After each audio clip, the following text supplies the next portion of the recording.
A little Sunday afternoon jaunt, and we're over at Morgan Territory, which is an amazing little place. That's looking over there, that's Mount Diablo. It's the tallest peak in the San Francisco Bay Area, about 4,500 feet. A bit hazy today, but looking north towards over there is Napa, and some good wine. It's also known as the Delta. And then round to where we've just come from.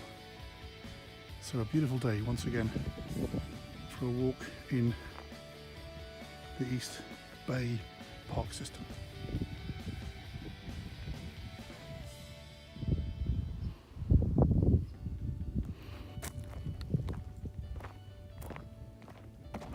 So today's cuppa is accompanied by a cheese and tomato sandwich and a hard-boiled egg in a magnificent setting,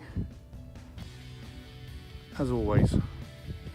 Scenery here, army friends, this is a bit like Bridge, I've got to tell you. So having a few flashbacks, but time for tea.